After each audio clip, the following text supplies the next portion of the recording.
What's up? This is Picker on Promo, back at you with another podcast. I'm excited for my guest today, Josh Pospisil, who is back on the market in the industry, and I'm excited to talk about what he has going on, how he's gotten to this industry, and some other cool questions for you. So excited to bring him on in. Come on in, Josh. Hello. You did great on the last name. You know, most people botch it. That's why we stick with either popsicle or J-pop in this industry. So, whatever works. I love the J-pop. That's easy to remember with all the K-pop stuff. So I like J-pop, man. I would like to think I came into the industry before K-pop was a big deal. So, but long before BTS ever existed. There you go. Yeah, man, I'm so stoked that you came on today on my little show. This is the 4th episode, and it's been a while since I did one of these, but I saw the other day you posted on LinkedIn that your role over at AIA was kind of through the acquisition got shut down. So I saw that you were looking for a new gig, and I wanted to bring you on here so you can share about yourself, what your involvement from the industry was, and get people to know a little bit more about you. How does that sound? Hey, I'm here for it. The mass amount of like texts and calls and everything that have come through have been amazing. And then this is just like, to have this offer is fantastic. Sweet, man. Well, we'll get into it. As always, I have 3 questions for you. And I didn't give him these questions in advance because when you're going to a new job, they don't tell you what to expect. So we're going to go off the cuff and let Josh just share his heart and share about himself. So I'm kind of stoked for that. Yeah, I'm here for it. Sorry. No, go for it. No, you're good. Go for it. Yeah, no. So I work better off the cuff anyway. My days at Hirsch, Brittany Fraze will tell you if I was ever given a script, it would go south really fast. So it's best to just not give me anything in advance and just let me speak off the cuff. It'll go way better. I'm with you, man. I have a hard time with a script. I talked at PPAI a couple years ago, and it's all PowerPoint. And I just went off the rails, man. I can't be confined to a box. So that's too funny. All right. Question number 1, man. Let's break down your personal brand first. We wear pink on Wednesdays. I'm rocking some pink for you in support of you, brother. So tell us a little bit how that started and how you've built that into your own personal brand. I will say out of all the wrong things that that whole situation brought out, it did me a really good solid in the form of that whole Pink Wednesday thing. I had actually removed myself from promo, or not from promo, from social media altogether. Facebook at times when it's your personal one, and you can see everybody's drama, and that's just not I've got so many other things to work on. I don't care about hometown drama, and I don't want to know about the hometown drama that's going on. So I was just like, this is too much. Had stepped away, but then I was working for KTI Promo at the time, a smaller supplier out of Houston, and it's lower cost tech. So they were hit especially hard when COVID happened. And just I was like, you know what? I got to throw myself out there. I got to get back out on social. And started just being as outspoken as I could about their products and stuff, but then just kind of mixed in. There was so much negativity going on at the time. I mean, I stay clear of politics and everything else, but I just got so tired of seeing this sucks, I hate this, and all the negativity that I was like, I'm going to pick one day and just post about something, and I'm just going to be obnoxiously positive. People are either going to love it or hate it. I'm either going to gain followers or I'm just going to be deserted altogether. So it started out more of just hey, it's the midweek slump, just stay positive. You can make it through. We know there's a lot going on. And then I had this group text on the side with a few friends that was we always talked about wearing pink on Wednesday. Obviously it references Mean Girls from what is it, 2001 with the Lindsay Lohan one, not the whole stage musical or the revamp or whatever it was. Yeah. And it was more of kind of like a catty thing because that's how it started in Mean Girls was we wear Wednesdays on pink and if you don't, you can't sit with us type of deal. But I kind of wanted to flip the script on its head and I was like, there's got to be like, what more positive color is there? Maybe yellow, but pink. Pink is a great color to rock and wear on Wednesdays. And so it just kind of like evolved from there and it took off like lightning. And I am forever thankful for it because it skyrocketed after that. And I mean, it's as of like this month was when it started 5 years ago. And it's something that's still going on. I mean, it's like, that's longer than some pop stars' careers these days and most marriages. That's right. You know what I mean? So it's like, how insane is it that that is still going on? It has gotten me so many opportunities that I am forever grateful for, like moving to Hirsch and then over to AIA. You know, it all kind of plays a part in that. And I've met some amazing people because of that. And it's like relationships galore that I will never for a second take for granted. Man, that's awesome. And I think some people don't dive deep into their personal brand to find that like one thing that differentiates. Jay Bassell, he has the tacos. I do my picker with a 3. You have your pink. So I really love that. Not only, even though someone else built it, you kind of embraced it for your brand. And I think at least me, people in the industry, they know you because of the pink first, and then they get to know you from your content. And what I love about a lot of the videos that you post, especially on LinkedIn, is that, you lip syncing over music or lip syncing, over a soundtrack.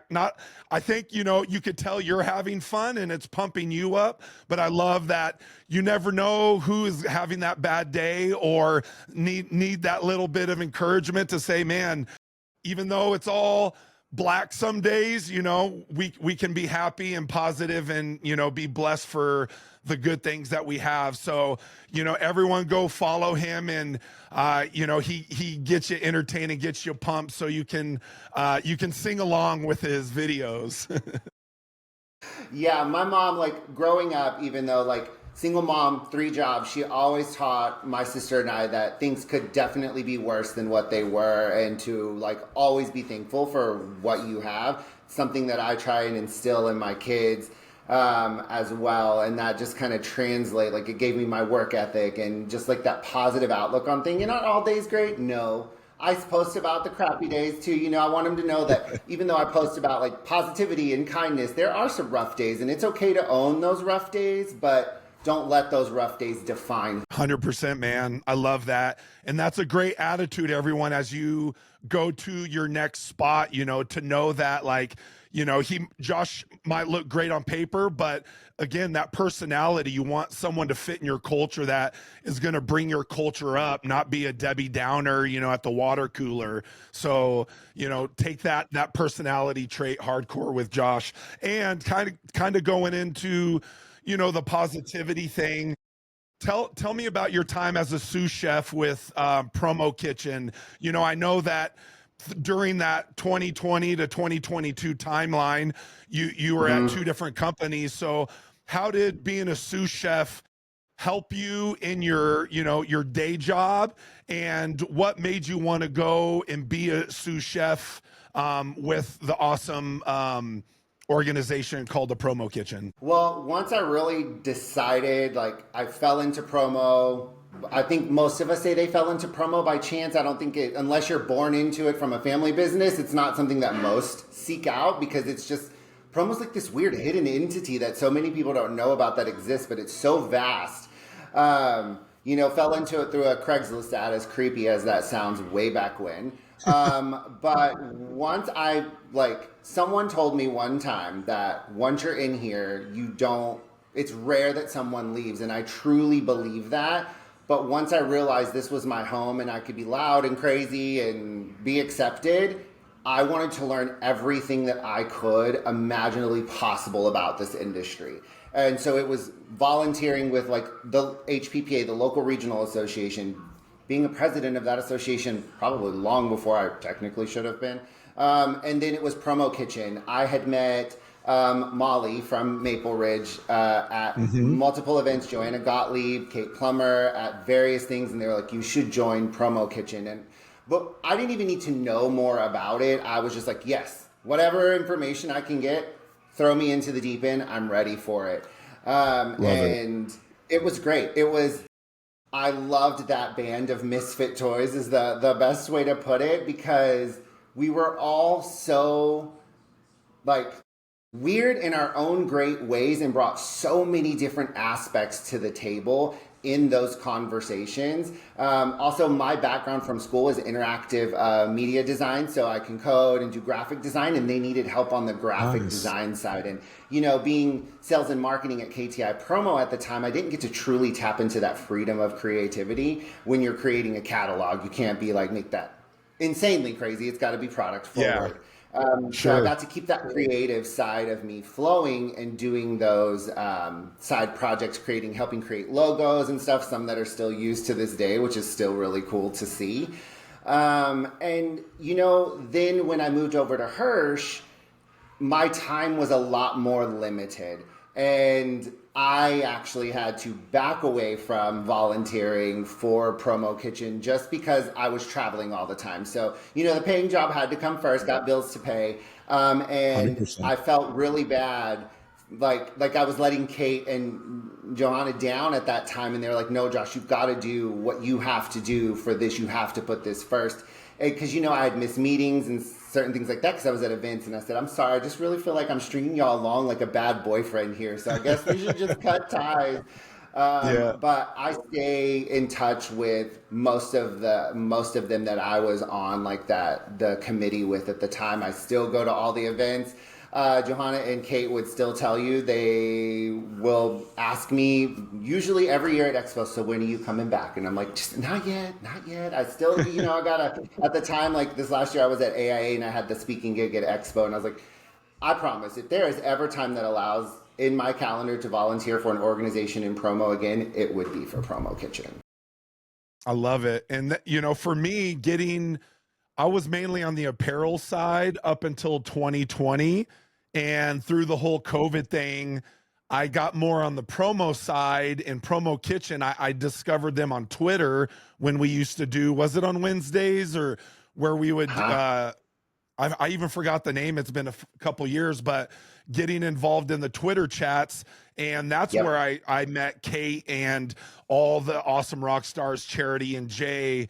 And that's what really pulled me in and built me a network, because I'm here in my lonely cave, you know, unlike sales, I'm just, you know, I'm working on projects, and I'm more virtual. I don't go see a lot of people, which I know I need to, but I didn't. And so the whole Promo Kitchen community was such a huge help for me, and to get insights from peers. And it was like, yeah, we might be competitors, or, you know, on the supplier side or me on the distributor side, but we were all pitching in and uplifting one another. And that was such a huge help for me on that part. So if any of you don't know about Promo Kitchen, go check them out, because they do awesome things in our industry for distributors and suppliers. So yeah, and they have one of the best mentor programs that I've seen around. I know several mentors and mentees that have been so successful through Promo Kitchen. So if you want to learn more, definitely reach out to them and look into their mentorship program. Yep, that's great, man. So going into my third question, you were on the supplier side, and then you kind of transferred to the distributor side, even though, you know, you'll have to tell me a little bit more. I know that they're more of a conglomerate of a bunch of distributors, but how was that a shock to your system, going kind of from the day-to-day of the supplier sales marketing side to that AIA distributor side? Yeah, I mean, I have fallen into everything really by complete chance, especially with a design and marketing background. Never in a million years did I think I would even have been in a sales forward role. But, you know, It's been curveball after curveball. And once I really went to Expo for the first time and was like, okay, I really do like the sales side of things. It was moving over to Hirsch, embracing just true sales and like embracing my extreme, crazy extrovert self. And traveling, I think it was like, 70% of the year I was gone.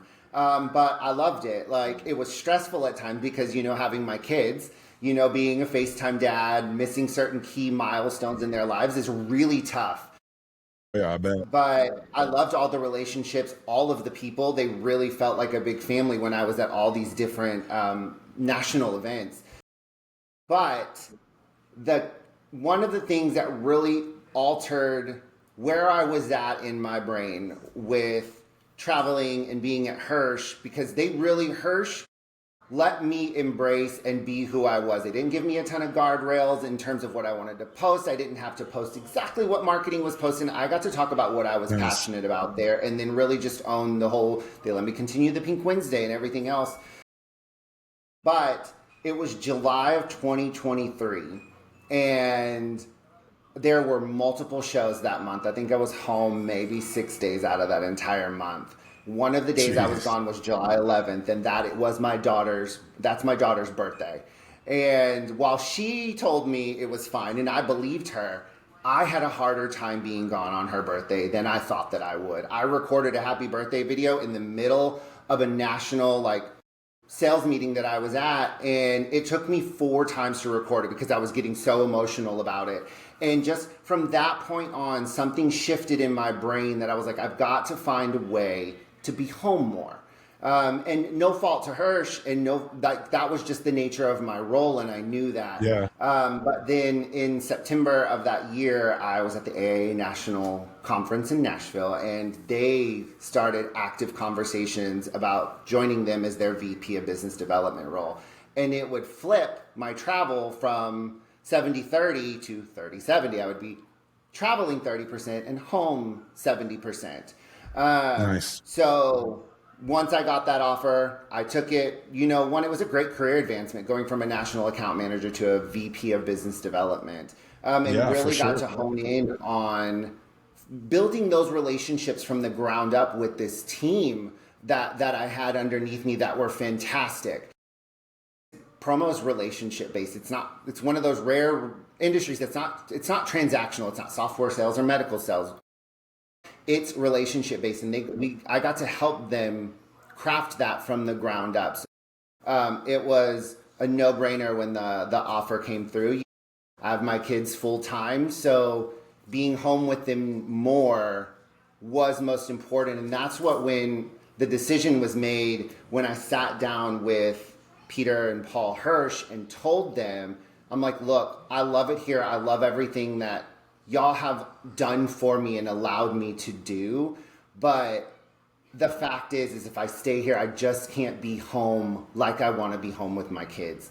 So that was the ultimate decision maker right there. And they understood. They knew I had voiced my opinions prior about needing to be home more as well. But national shows are national shows. And when you're a national account manager, you got to be there. Yeah. So as shows kept coming back more and more in full force, there was only going to be more this last year. So I'm very thankful, even though I'm not there at AIA anymore, or AIA/I Promote You anymore. I am thankful for that, the year that I've had to really be home with my kids. And they know that the next job that comes along, I may have to travel more, but that's kind of one of those things where it's a deal breaker for me in terms of the travel amount. I won't look at a job that really forces me to be gone that 70% of the year anymore. I can do a 40 to 50%, but definitely not that 70 to 80%. Yeah, man, that's brutal. My kids are just turned 9 and 6, and I think I've only been away from them just for the couple PPAIs that I went to. Other than that, I don't get out. So just being gone a few days is tough. And the one thing, you'll never have a regret that you spent more time with them. You know what I mean? Versus you might regret traveling and staying in hotels, but that's super commendable, man, that you found your balance. Yes, money's important, but so is mental health and being Yes. present for your children. So Yeah. kudos to you on that, brother. I love that. Very true. And that was the third question, but just, for my network out there on LinkedIn and within the industry that, needs someone that is experienced like you to come onto their board, besides your skills, besides what you have on the resume, what are they getting if they hire Josh Pospisil? They are getting someone who definitely doesn't think inside the box. I mean, I can follow rules to an extent, but sometimes things have to be challenged. I'm not afraid of challenging areas. I will step into those difficult situations and handle it with as much poise and respect while still being a little loud and crazy just because that's in my nature. And I will, when I work with the team, it's driving them to succeed, but in a positive way. Like, yes, we have to have hard conversations, but I have learned over the years, just being mismanaged and then managed properly, that you get more out of someone when there's that positive reinforcement vibe. So just bringing that level of leadership in and not always being, like you said, that Debbie Downer or someone who's just a drill sergeant, because then that doesn't work. Like the team at AIA, just within that short time that I was there, like when they did employee satisfaction surveys, I had the highest ratings within the company just within the year. I'm lucky that I had the team that I had there. But it really is, it's creating that safe environment for a team to really feel at home and that they can grow, and that I may say no, but as much as I'm saying no, and I may say no to a leadership team, or not necessarily no, but ask questions as to why. Like, I'm not a believer of just tell me no and then I'll move on. It's like, always give me the why. Like, I can understand a no, but why are you saying no? Similar, if you're saying yes, which is great, why? And that's the thing I told the team as well. If someone, like if a prospect is telling you no, ask why. Or if I'm telling you no, ask me why. There's always a reason. So just pushing those boundaries is what they would get out of me, but in the right ways possible, not someone who's going to cause bad chaos. Yeah, I love that. And what are kind of your top deal roles in the industry that you're kind of looking for now? Obviously, if the right thing comes along, that might change. But for now, like, what are some of those roles that you would love to be in, and that you can be the biggest asset in our industry? I would love to stay in that leadership style role, whether it be on the supplier or the distributor side. That's one of the main questions I've been asked. Why are you going to go back to the supplier side? And I'm like, I love both sides of this industry. Would I want to deal directly maybe with like an end user? Probably not, just because I've not done that. I've worked on the AA side, but they're a distributor group, so I've helped manage those owners over there. But I would really love to stay in that leadership style role, whether it's in sales, marketing, or business development, or even if it is more around like creating like customer success or somewhere along that just engagement with people in a leadership role. I would love to stay in that. Now, granted, I'm not above going back into a straight sales role like a national account manager or something like that. Because at that point, if I'm doing that, then it's based on like the culture of the company. I want to make sure that I'm going somewhere that aligns with my values as well. Love it, man. There you have it. Everyone, if whether you are a hiring manager or someone in your company, pass this interview along, and let's spread our network to help Josh find the right role for him, that he can be the biggest asset. And Josh, I know this is really the first time we're officially meeting, talking face to face. Is there anything you would love to ask me, or that you're curious to know about me from the other side of the social internet? We've been on the same online 18 list a few times. I remember, what was it, 2 years ago? You were 1 and I was 2, and I was like, who is this guy and where did he come from? So I kind of dug into and just started following you on LinkedIn, and I mean, it's been great since. But the only thing I love to hear people's origin stories of promo. So it would really just be like, how on earth did you get into this industry? I mean, you touched on it a little bit, but I know there's more of a story. Yeah, I'll try to give you the cliff notes because I'm pretty long-winded, but my older brother, he's 11 years older than me.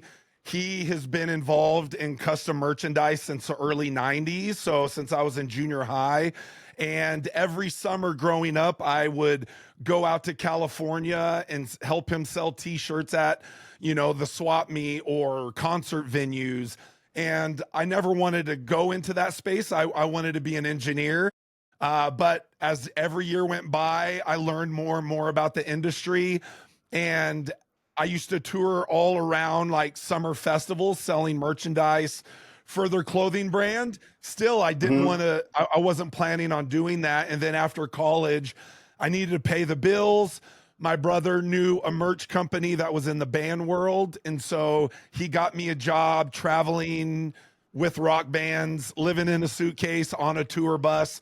I did that for 9 years and then finally got tired of it, got off the road and started Amber with an industry friend who used to work at a merch company. And our whole tagline is fashion to the people. We want to bring these high-end retail decoration techniques and products to the normal company, the mom and pop shops, the corporations, people that don't have merchandise as their core product, but use it for their brand building. And so it went from apparel, and then finally, 8 years into it, I learned about ASI. Someone, I was hiring a salesperson and they mentioned it. And so I was like, what is ASI? Went deep dive into it and became a member.